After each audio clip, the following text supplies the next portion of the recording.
السلام عليكم ورحمة الله تعالى وبركاته. متابعي الكرام، أهلا وسهلا بكم، مرحبا بكم في هذا الفيديو اللي كنتمناو يلقاكم بصحة وعافية وأحوال تامة. وكما عودناكم دائما مع آخر الأخبار وآخر المستجدات، فمجددا النظام العسكري الجزائري كيتهم المغرب بالحرائق.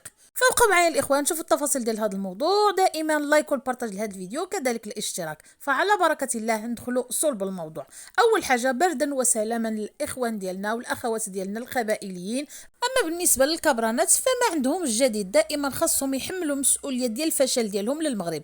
قالك فتح تحقيقات ابتدائية للتحري حول الأسباب وكشف المتسببين. النظام الجزائري يتهم جهات خارجية من المفترض أن تكون السبب الحقيقي وراء الحرائق أو حرائق الغابات في الجزائر. إخواني أخواتي، مجددا هذا النظام كيتهم جهات خارجية بطبيعة الحال اللي هوك، فبسبب الحرارة يعني المفرطة راه غادي تكون الحرائق. العالم كامل فيه الحرائق، ولكن العالم كامل عنده طائرات ديال إطفاء الحرائق، واللي ما عندوش كيطلب المساعدة. فهاد الشيء اللي وقع هذه سنتين قبل كانت الجزائر تحرقات خصوصا القبائل.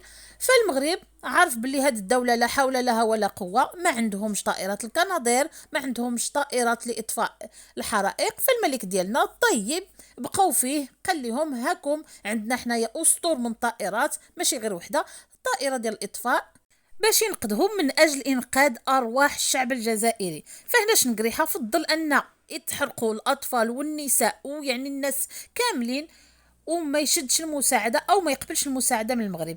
الإخوان بدا الشعب الجزائري كيفاق، ماشي المبردعين بطبيعة الحال، ولكن الشعب بدا كيفيق.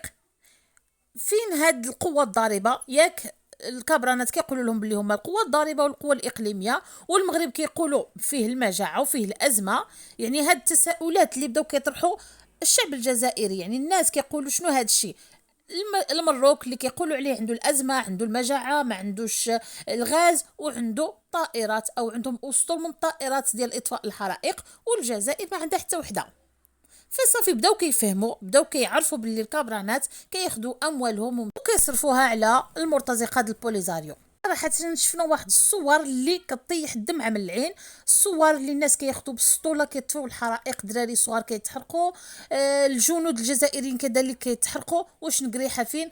شنقريحه لا يبالي، شنقريحه راه كيدير مناورات عسكريه ونط واحد الضجه كبيره. يعني الابواق ديالهم قال لك باللي شنقريحه طلق صاروخ من البحر، والابواق يعني كيهللوا كيطبلوا لهذا الخبر. فاخواني اخواتي كذلك كيخرجوا جزائريين كيقولوا كيفاش عبد المجيد غير هذه مده عطى مليار لدول افريقيا، قال لك باغي يستثمر في دول افريقيا. وهذا الشيء بطبيعه الحال حنا فاهمينه من اجل الرشاوي، لعل وعسى يلقى شي موقف معادي ضد المغرب. ولكن هذه الدوله ديال المواقع ماشي ديال الواقع، ما كاين حتى شي حاجه. والدليل ان شنقريحه راه ما مسوقش، الدليل ان القوه الضاربه والقوه الاقليميه ما عندها حتى طائره وحده لإطفاء الحرائق. غادي نخليكم الإخوان مع واحد الجزائري حر واللي فاهم هذا النظام، واللي كيتكلم على هذا النظام وكيقارن ما بين المملكة المغربية الشريفة اللي كيقولوا بلي فيها المجاعة، واللي كيقولوا بلي ما عندهاش الغاز، وهما القوة الضاربة. فنخليكم ما تنسوش الإخوان أنكم تدعمونا باللايك بالبارتاج وبالاشتراك. والسلام عليكم ورحمة الله تعالى وبركاته.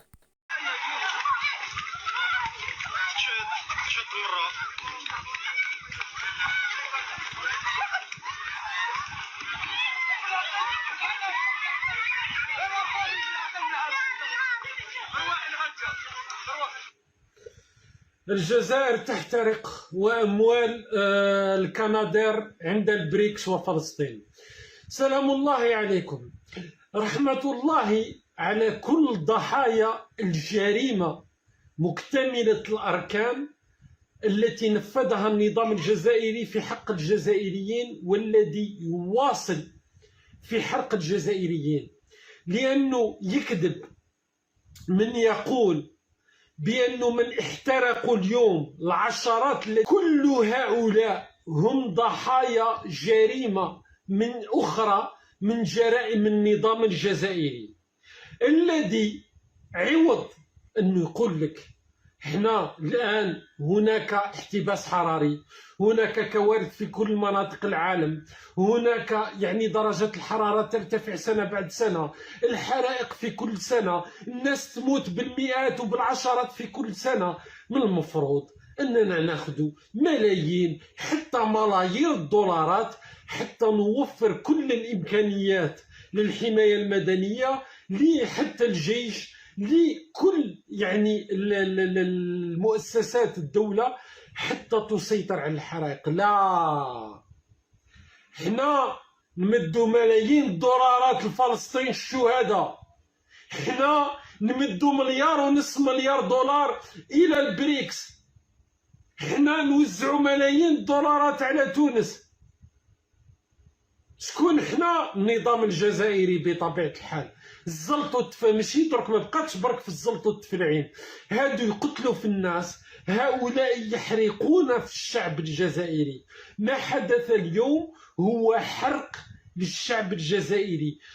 ارسلوا الجنود الى التهلكة، الشعب يتباكى، الشعب يصرخ. شوفوا فيما بجايه،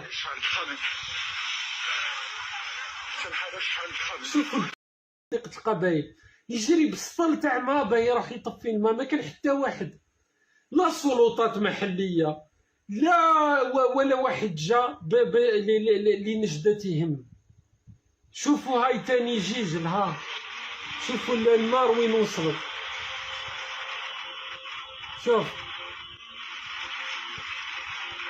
شوف الكارثة. ضحاو بنفسهم وماتوا المواطنين الجزائريين اللي يواجهوها. ولا الحقيقة الكنادير لا ما كانش البلادير، ها ولا الحقيقة تاع ما يحدث في الجزائر.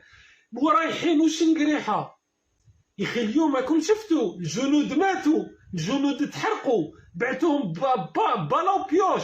شي نقريحة وش راهو يدير؟ هذه اليوم، هذه اليوم بالقاعدة البحرية الرئيسية بمرسى الكبير. وبعد مراسم الاستقبال من قبل السيد اللواء محفوظ بالمداح قائد القوات البحرية، استعرض السيد الفريق والتشكيل البحري للوحدات العائمة التي أدت له التحية الشرفية. بعد ذلك شوف شنقريحة وين راه رفقة قائد الناحية العسكرية الثانية إلى عرضين حول مراحل وسير التمرين الذي يأتي تتويجا لبرنامج التحضير القتالي. الناس راهي تموت والسي شنقريحة يا خويا راهو يتقمقم في صالة مكيفة. شوف حتى القعدة يعني مرتاح خونا، مرتاح لا بيل في، مريحين. شوف كيفاه مريحنا. نعم، الكليماتيزور شاعل، المبرد شاعل، عصير البرتقال، الصالات المكيفة ومريحين. والجندي راهو برا يموت ويواجه في الحرائق ببالا وبيوش. هاي الحقيقة يعني. ما كانش شوف لا بوزيسيون الوضعية هذه ما كانش كتر منها. مريح يا خويا، راني متختخ. لا بال في الحياة الوردية، عايش حياته تحت المكيفات، والناس راهي تحترق، والناس والجنود راهم يموتوا. لصالح الوكالة الجزائرية للتعاون الدولي من أجل التضامن والتنمية لتمويل مشاريع تنموية في الدول الأفريقية، لا سيما منها حنا نصرفوا مليار دولار لتمويل المشاريع في افريقيا. حنا الدول الفقيره نساعدوهم يا خويا، ماناش بخالة، حنا قوه عظمى وقوه ضاربه بطبيعه الحال. مليار دولار بصح كي جات الكوارث في الجزائر شعلت الحرائق يا سيدي، النظام عطيونا حل، عطيونا امكانيات، وفروا لكم الامكانيات. مليار دولار لافريقيا. الشعب الجزائري واش نعطيوه؟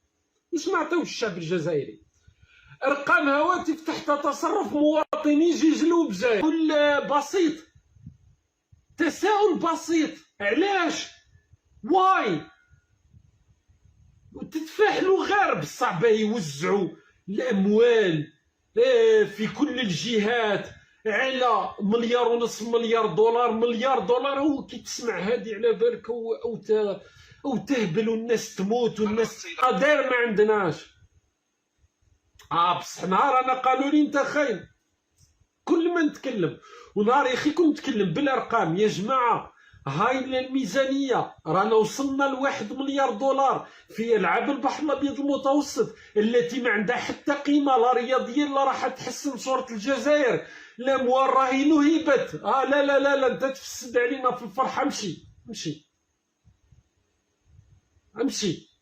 نهار نقول لكم فلسطين كيفاه تمدوا 100 مليون دولار ومن بعد 30 مليون دولار منذ ايام الجنين راهي تروح لمحمود عباس اللي عائلته كامل راهي متورطه في الفساد. راكم تضيعوا في اموال الجزائر. لا، احنا فلسطين الشهداء. البوليساريو كيفاه توزعوا ملايير الدولارات منذ السبعينات وهي تروح في البوليساريو هذا في تندوف. طائره رئاسيه، سفارات، اسلحه، كل شيء من اموال الجزائريين. لا انت خائن وعميل. انت راك تدعم في المخزن. قال لك الجزائر عندنا الدراهم، مدوا مليار دولار لافريقيا، واش دخلك؟ نديروا العاب البحر الابيض المتوسط وحنا نقولوا لهم يا جماعه ديروا لنا على الاقل 3 ولا 4 كندا، على الاقل نافسوا جاره السوء الدوله اللي هاك، على الاقل نافسوهم وديروا لنا طائرات كندا اسطول تاع كندا كيما هما.